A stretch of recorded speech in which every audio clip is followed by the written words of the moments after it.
করতেছে তারাও ওই নিজেদেরকে লাইমলাইটে আনার জন্য করতেছে, আমি বলবো এখানে আমি ওনার কোনো দোষ দেখছি না। শাকিব এটা নিয়ে পুরা বাংলাদেশ পুরা সোশ্যাল মিডিয়ায় ট্রোল হচ্ছে, যে অনেকেই বলছে যে শাকিব খান আওয়ামী লীগ কি সাপোর্ট দিচ্ছে, অনেক সেলিব্রিটি দিয়েছে। সেই জিনিসটা আপনার কাছ থেকে কি বলার আছে? শাকিব খান অন্য তারকাদেরকে নিয়েই মানে কেন হয় না?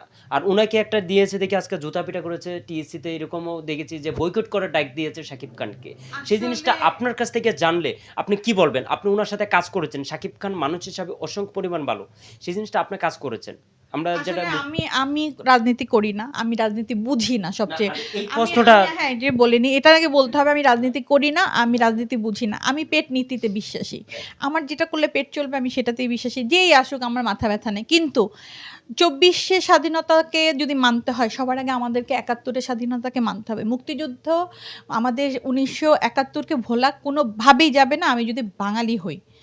নাহলে এটা আমার জন্য লজ্জা। এতে যদি আমাকেও কেউ জুতাপিটা করতে চায় তাতে আমার কিছু যায় আসে না। কিন্তু কে এরপরে নেতৃত্বে আসছে বা কে আসে নাই, কে স্বৈরাচারী ছিল, কে এগুলা নিয়ে আমি কমেন্টস করতে চাচ্ছি না।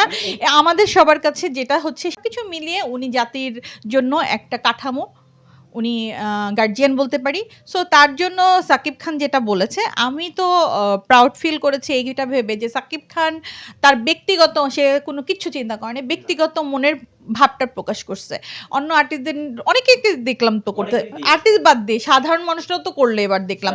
কিন্তু আমার কথা হচ্ছে সাকিব খানকে নিয়ে এত কাহিনী করার একটাই কারণ, যখন তুমি একটা মানে ব্র্যান্ড হয়ে যাবা তখন তোমার পিছনে সবাই তাকাবে। এখন সাকিব খান বাংলাদেশের চাঁদ, এখন চাঁদ যা করবে মানুষ সেটা নিয়ে কথা বলবে। উনি স্টার না, উনি তারা না, উনি মুন।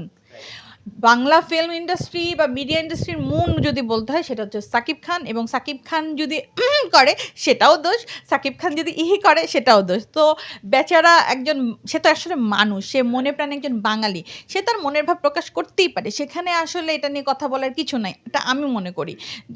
এতে যদি আমাকেও কেউ গালাগালি করে বা তোমার এই ইন্টারভিউ দেখে তাতে আমার কিছু যায় আসে না। আমি আগেই বলছি আমি কোনো রাজনীতি করি না, কে স্বৈরাচারী ছিল কে স্বৈরাচার আমার এগুলো জানার বিষয় না, শ্রদ্ধা করি এটাই। আর সাকিব খান তো এটাই লিখেছে, এর বেশি তো সে কিছু লেখে নাই। তাতে এত সমস্যা হলে তো খুবই সমস্যা। এটা নিয়েও দেখেছি যে বয়কট করেছে, যে ওনার মুভি আমরা দেখবো না, বয়কট করেছে, যে টিএসসিতে দিকে জুতা পিটা করেছে শাকিব খানকে ছবির ভিতরে, যে ওনার সিনেমা আমরা দেখবো না, সাবার থেকে শুরু করে এরকম স্ট্যাটাস দিয়েছে, লেখতেছে হা হা দিয়েছে, অনেক তারকারে দিয়েছে, সাকিবুল হাসানও দিয়েছে, শাকিব খানও দিয়েছে।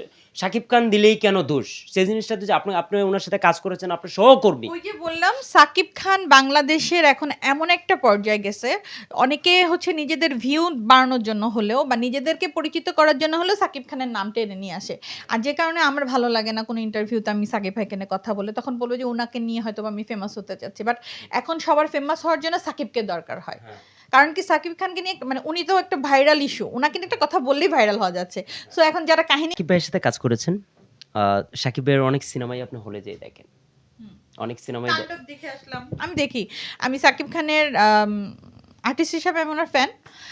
আগে যা ছিলাম না, ইদানিং হয়েছে রিসেন্ট উনি অভিনয় ওনার সব কিছুকে এত চেঞ্জ করছে, উনি এত ভালো অভিনয় করে, আমার খুবই ভালো লাগে। আমি ভাইয়াকে এর জন্য মানে অ্যাপ্রিসিয়েট করি, আপনি অনেক আগের চেয়ে ভালো কাজ করেন।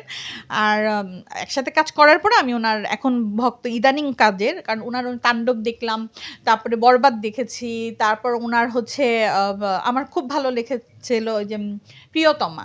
আমি অনেক কান্না মানে আমি ভুলেই গেছিলাম যে আমি লোকটার সাথে কাজ না, শুধু আমরা গল্প করছি, কত সময় কাটাইছি।